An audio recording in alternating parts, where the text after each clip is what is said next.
So I've been into this about 6 months, so I'm an early person. I've been listening to you every morning, and the one thing that I'm having a struggle with is source energy. So I know that that is probably the biggest part, and when I'm meditating and trying to get in touch, I feel like I'm not allowing or receiving. Sometimes the flawed premise that you're beginning from is that I'm not in touch, I'm not in touch, I'm not in touch, I need to get in touch. And what if you were already in touch? What if you are an extension of source energy and you're already in touch? I guess logically I know that, and I know that the only thing that could keep you from in the moment resonating with source are thoughts that make you feel uncomfortable when you think them.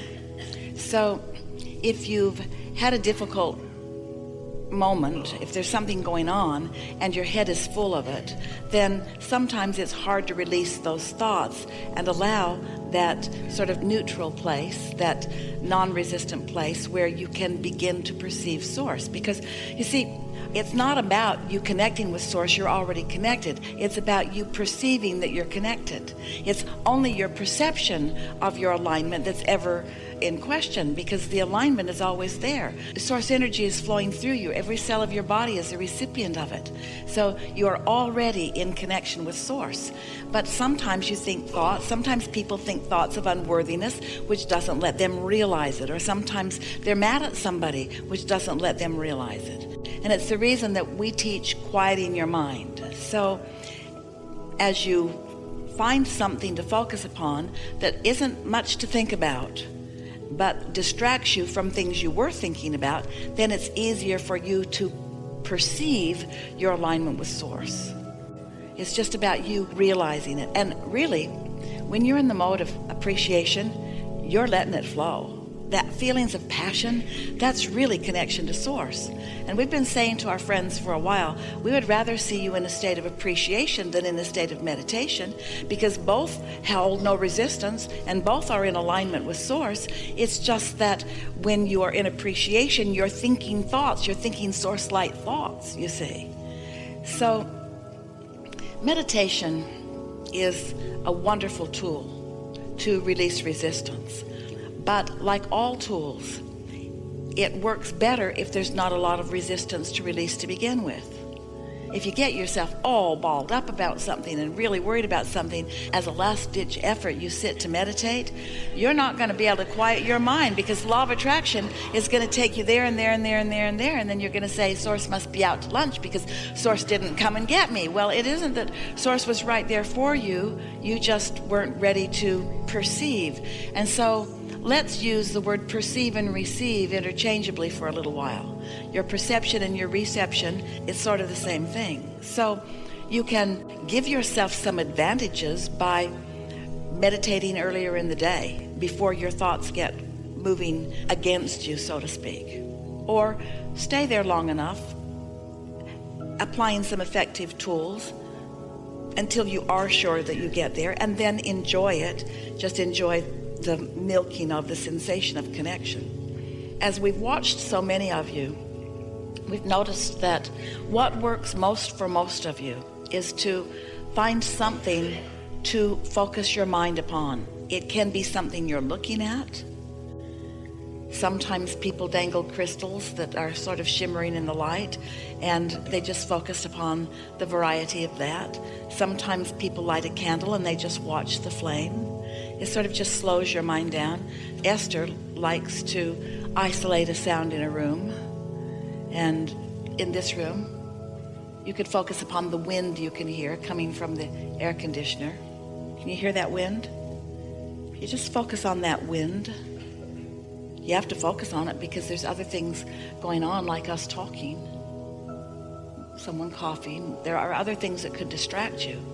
But if you keep bringing your mind back to that wind, not thinking about where it's coming from or what it is, but just listening to the sound of it, that's going to quiet your mind. And so the question is, do you have the ability to focus? Well, the answer is yes, and law of attraction makes sure that things get big enough that they're very compelling to focus upon. But the bigger question, the more important question is, do you have the ability to focus upon what you mean to focus upon? Could you look into a segment of something and focus upon what you want to focus upon?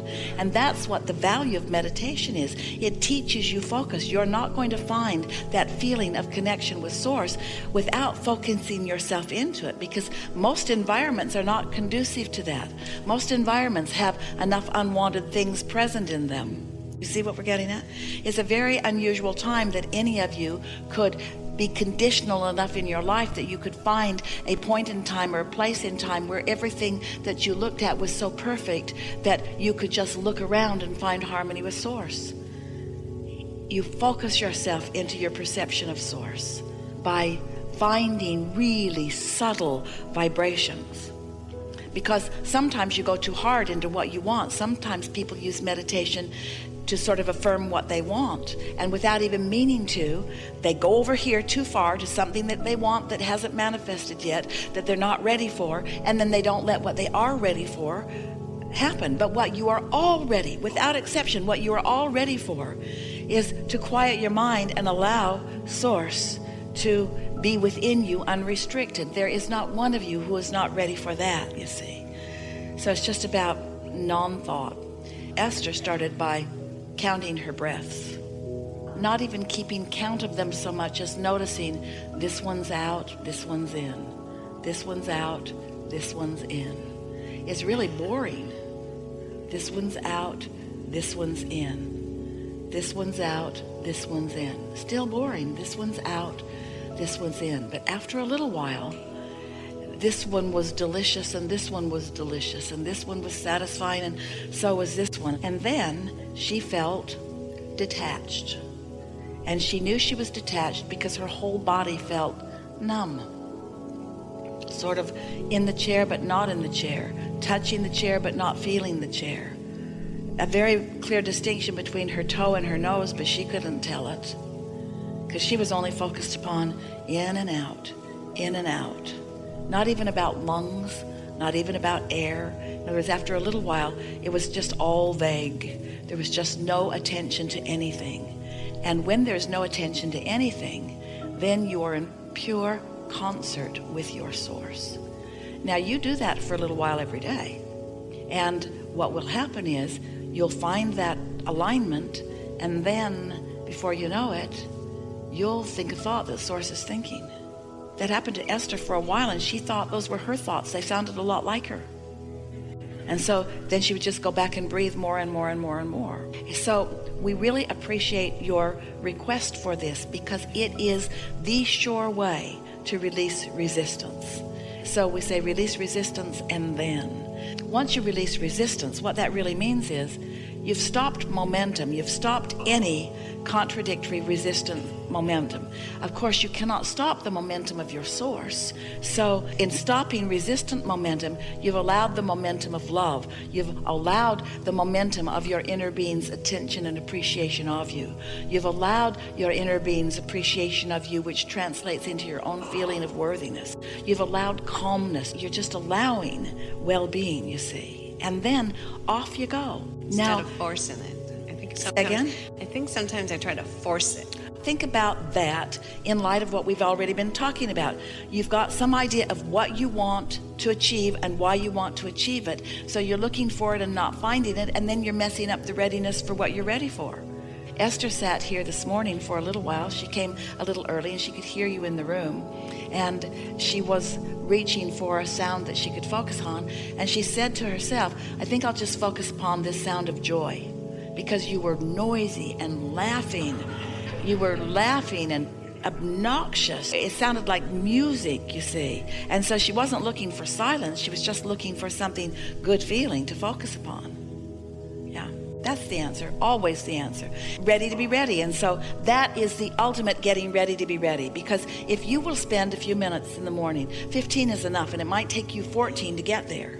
But once you get there, now you're ready to be ready, which means that your next moment in time is going to be more likely that you will find things of pleasure there. And your next moment, if we could convince you that this conversation isn't about preparing you so that you can be invincible, or preparing you so that you can create anything, or so that you can be or do or have anything. That's not what this conversation is about. This conversation is about you allowing yourself to be ready for what's raining down around you that you often can't see. Readiness for timing, readiness for clarity, readiness for the right thing to flow from you or the right thing to come to you. It's turning you into, over a little bit of time, a cooperative component to your own desires. You cannot be a cooperative component to your own desires if you are harboring any ill will toward anyone or to yourself, you see. So sometimes you have to kind of start at the very beginning, and that's all right, because the very beginning is no thought. And no thought then will lead to something that feels a little better, and something that feels a little better, and something that feels a little better. And then when you do, and you will, stumble onto a circumstance or an event or even a thought in your own mind that is not harmonic, which is not in harmony with your inner being, it's going to feel awkward to you. And in its awkwardness, you can then choose. This thought which doesn't feel so good, which is very small, really, in comparison to some thoughts that I've thought, because I've meditated, even these thoughts really can't get a lot of momentum going. And then, before you know it, you have bridged every belief into one that serves you. The belief that you held that you weren't good enough has morphed into one that, of course, you are. The belief that you held that life is going to be hard for you has morphed into it's not difficult to be ready for something good to flow. The belief that you've held that, oh, this is good and this is good enough, but the other shoe will drop, will morph into, oh, contrast serves me so well, and I always find what I'm looking for. Before you know it, you will just feel well-being. You will find such well-being that you will be prepared for a world in upheaval. And that's such a nice thing, because your world, if you look around enough, is always in upheaval. Alignment is what brings clarity out of chaos. And chaos is a good thing, not a bad thing. Because chaos is diversity. And diversity means choices. So you don't want to get rid of the diversity or the choices. You want to get better at focusing, you see. And so, when you're good at focusing, then the world and the components of the world can be doing all the things that they're doing, and you just ride steadily through it, seeing the positive aspects there and there and there, finding positive aspects in the most unexpected places. And then, the more consistent you are at it, the greater your connection, the steadier your connection, the more satellite dish-like you are beaming in the signal of well-being, so that others who haven't figured this out yet can be uplifted for a moment by your calm, by your clarity, by your acknowledgement of well-being, by your unwillingness to rant and rave and panic over whatever it is. You see, life is supposed to feel good for you. But these things are always true. You will never feel good if you don't have desires that you are allowing right now. You will never feel good holding a desire that you're not allowing. So how do you not disallow? By focusing on something that doesn't hold the negative framework. You are better in no thought than in trying to bring a negative thought to a positive thought. Helpful? Yes. We are appreciating this conversation about meditation. It's a really wonderful time for it. Watch how you feel when you move through a day after you have meditated for a little while. Watch how different your day is. Watch what you're ready for. Watch what you rendezvous with. Watch how you feel. And watch how in time, and we're not talking about a long time, we're talking about a matter of a few days. Watch how powerful you begin to feel. How sure-footed you begin to feel. And then how eager you are to get out there where all kinds of things are, because you know you're steady. Okay. Yeah. I will. We know you Watch will. that.